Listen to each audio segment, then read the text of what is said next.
बाबा साहब का कितना बड़ा विचार था। उस विचार को मान्यवर कांशीराम साहब आगे लेकर के गए और साहब कांशीराम ने यही कहा कि धर्म उसी का फैलता है जिसका शासन सत्ता होता है। बहन जी, धर्म उसी का फैलता है जिसका शासन सत्ता होता है। मुगल लोग आए, उन्होंने अपना इस्लाम धर्म फैलाया। अंग्रेज लोग आए, उन्होंने ईसाई धर्म को फैलाया। जो मौजूदा सरकार है वो धर्म को प्रमोशन दे रही है। और जब उत्तर प्रदेश में मान्यवर कांशीराम साहब की बदौलत जब 4-4 बार हम मुख्यमंत्री बने, बहन जी, गांव देहात में आप और हम भी मुख्यमंत्री बने।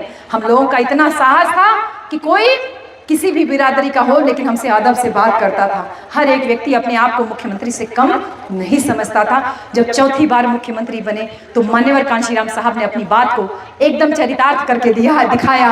जब चौथी बार मुख्यमंत्री बने तो लखनऊ में बाबा साहब डॉक्टर भीमराव अंबेडकर पार्क बनवाया। मान्यवर कांशीराम साहब के नाम पे पार्क बनवाया। बौद्ध विहार शांति उपवन बनाया। गौतम बुद्ध पार्क ग्रेटर नोएडा, कानपुर, कुशीनगर, सिद्धार्थ नगर में बनवाया। तमाम स्कूल कॉलेज खुलवाए अपने महापुरुषों के नाम पे।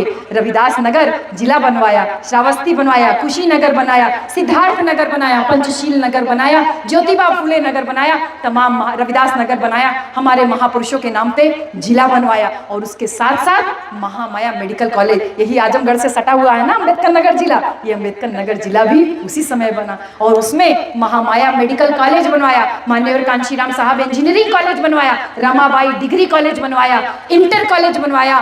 तमाम महापुरुषों का नाम फिर से जिंदा किया। जो साहब कांशीराम ने कहा था धर्म उसी का फैलता है जिसकी शासन सत्ता होती है। और जब हमारी शासन सत्ता हुई तो बौद्ध धर्म का प्रचार प्रसार बहन कुमारी मायावती जी ने पूरे दमखम के साथ में किया। न केवल उत्तर प्रदेश के लखनऊ में बल्कि ग्रेटर नोएडा में भी पूरे उत्तर प्रदेश की जो सूरत थी उसको बदल के रख दिया और धम्म के प्रचार प्रसार में अपना योगदान दिया। वही बहन जी आप सब लोगों के लिए, हम सब लोगों के लिए आज एक जीता जागता महापुरुष है। बहन जी, तमाम लोग उंगली उठाते हैं लेकिन उंगली उठाने वाले ये भूल जाते हैं कि जब आप एक उंगली ऐसे करिए तो 4 उंगली आपकी अपनी तरफ इशारा करती है। हमने अपने परिवार से एक भी बहन बेटी को तैयार नहीं किया।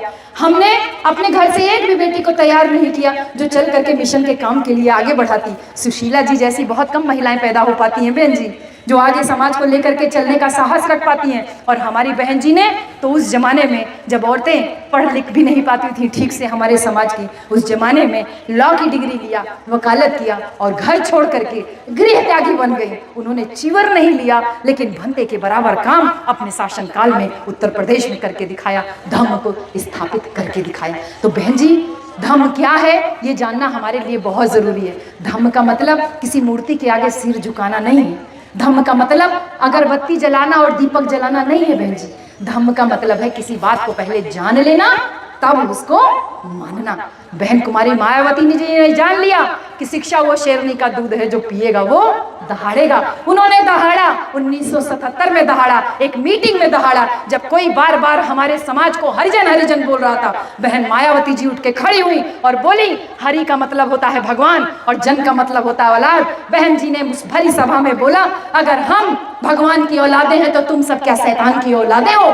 ये शिक्षा वो शेरनी का शिक्षा का दूध था जो शेरनी ने पिया और शेरनी ने भरी सभा में दहाड़ा। और दहाड़ ऐसी दहाड़ हुई कि हरियाणा तक उसकी गूंज आज तक गूंज रही है, पहुंच रही है। वही बहन जी ने जाना कि मेरे समाज के लोग पीछे हैं, इनको शासन सत्ता में ला करके मुझे आगे बढ़ाना है। तो स्कूल कॉलेज खुलवाए, औरतों की शिक्षा को फ्री करवाया। SC, ST, OBC और माइनॉरिटी यानी बहन जी हम लोगों की जाति, शेड्यूल कास्ट, आदिवासी समाज, पिछड़ा समाज और मुसलमान समाज की जितने भी लड़के लड़कियां हैं जो भी MBBS करना चाहें, इंजीनियरिंग करना चाहें, आगे की पढ़ाई करना चाहें, उनके लिए फ्री में शिक्षा की व्यवस्था कराई। ये बुद्ध का दूसरा ही नाम तो है।